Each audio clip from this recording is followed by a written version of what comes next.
So yesterday you wrote down these notes, and then we moved on to another problem. So make sure that you can find these notes in your notebook.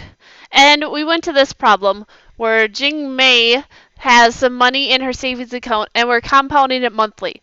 So we talked about how we have to use that formula, and we talked about that the n value is going to be 12, but we didn't actually get to compute anything or plug anything in.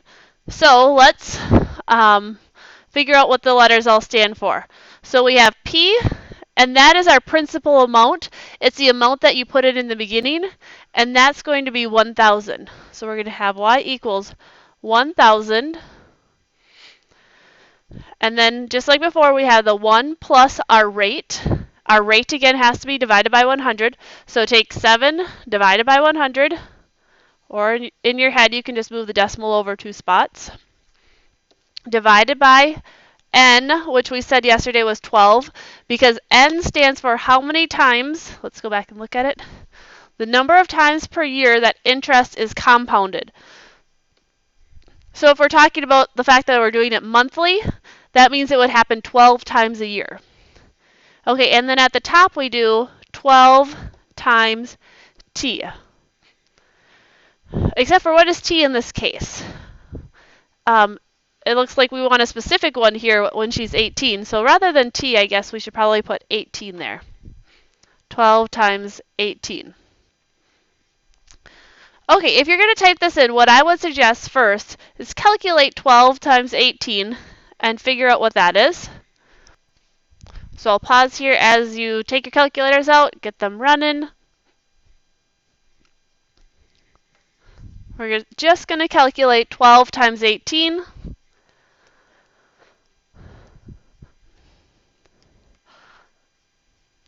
And hopefully most of you have gotten that now. That is 216. Okay, and now we're going to type this into our calculator. Let me see if I can get this up in the right spot. Oops, I missed. Try again. How about I pause it and then I get it figured out? Okay, so I've got the calculator figured out now so you can see it. So what we're going to do is we're going to type in 1,000, parentheses, just like it's shown there, 1 plus 0.07. The fraction bar is divided by 12. Close the parenthesis, raised to 216. And that is how much Ying Mei will have when she turns 18. So $3,512. And since it is money, we will keep 2 decimal places. So in 54 cents.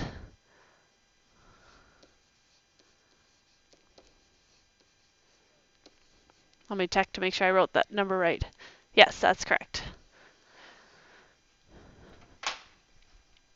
Okay, well, let's compare that to if she did it annually. So exact same person putting the same amount in and seeing what happens if we just do it annually. So we'd use this formula, y equals our principal, which is 1,000 again, 1 plus the same rate. But if she does it annually, how many times a year is that? That's just once. Raised to 1 times, and it's still 18 years. So make sure you have this in your notebook. Then once you have that, you can go ahead and take out your calculator and calculate that. I'm going to slide this over so I can see it with my calculator. And again, when you do this, don't type in 1 times 18, just type it in 1 times 18 is 18.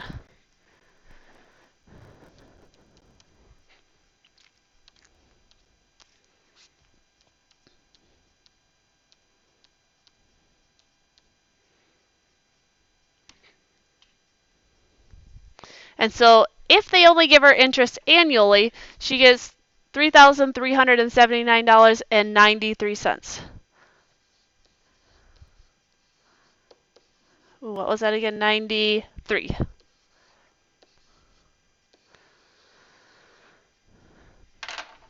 So if we want to calculate the difference, we can subtract those two. 3379.93. And just because they compounded the interest differently, she gets an extra $132.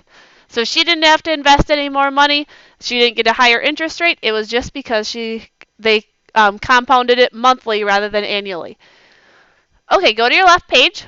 I'm going to have somebody come up and press the pause button and then work it out. Once everybody has worked out, then hit play and I will go through it. So press pause now. Okay, so I'll run through this one with you. So it's compounded semi-annually. So that means it's twice a year. So our equation is going to be, oh, I'm sorry, 2,500. I was thinking it was 2,000. 2,500. 1 plus 8% is 0.08 divided by 2. And then 2 times, oh, what's the t though? It's when she's turning 18, but she didn't start till she was 10. So in this case, t is going to be 8.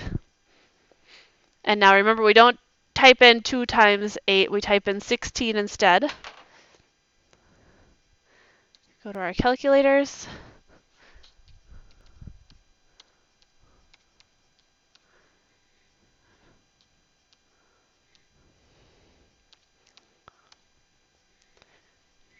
And we get 4682.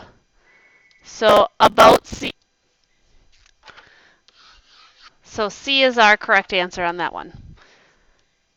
Okay, everything we've done so far has been growing exponentially. We can also have exponential decay. And so let's copy this down into your notebooks.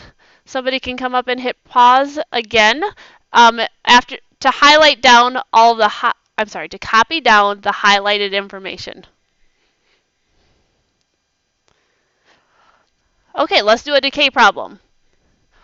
So we have a recession. So charitable donations are going down by 1.1% each year. Before the recession, there were $390,000 in donations. We need to write an equation. So we base it off of y equals C1 minus r raised to t. So C is our beginning amount again, 390,000. 1 minus our rate. Remember to divide your rate by 100. 0.011 raised to t. And then that's our equation. Now let's jump ahead to see what the next slide has to say. They want to know after 5 years. So let's go back to this one again. So after 5 years, well, let's plug that into your calculator and look at a table. So go to your y equals. I've got to clear some stuff out. 390,000 parentheses 1 minus 0.011 raised to, remember we put x instead of t. And let's look at our table. Looks like I'm going to need to move a little bit. So 5 is right there. So it has gone down to $369,017.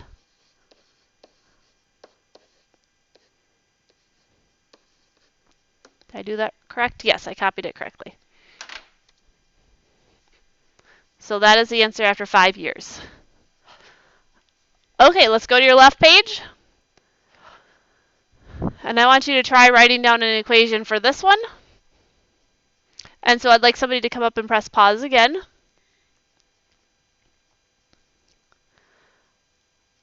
Okay, hopefully everyone's had a chance to try the equation, to write it down on your left page. Now here are the 4 choices. So they all look different, but remember, we were taking 1 minus our rate.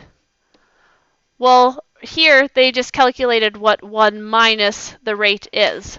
So figure out which equation is equivalent to yours. I'd like somebody to press pause again until everyone's finished. And then let's figure out what it is. Well, it's $24,000 is our beginning amount. So it's not A. And then it's going to be 1 minus our rate. Well, what is our rate here?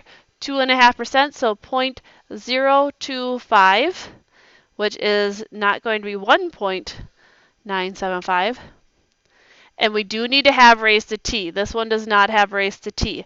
So B is our correct answer. Now make sure you have that equation written down. You could either write it that way or you could have it like we have it over here. And now we're going to go to the next page and answer a question about that one. So we need to know the value after 3 years. Okay, I'd like somebody to come and press pause again.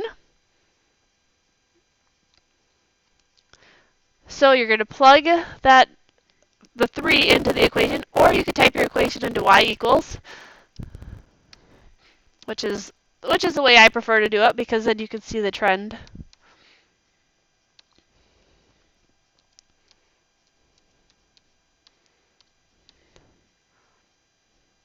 And we're going to look at our table at 3.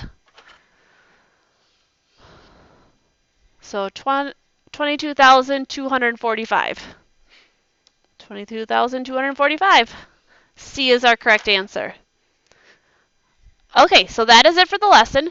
After you get your notes put away, you could either work on homework number 6, or you can work out the 4-method worksheet. Remember, it's the same problem. You're going to solve it. You should always get the same answer using the 4 methods, but you need to go back to the different lessons and solve it using 4 different methods.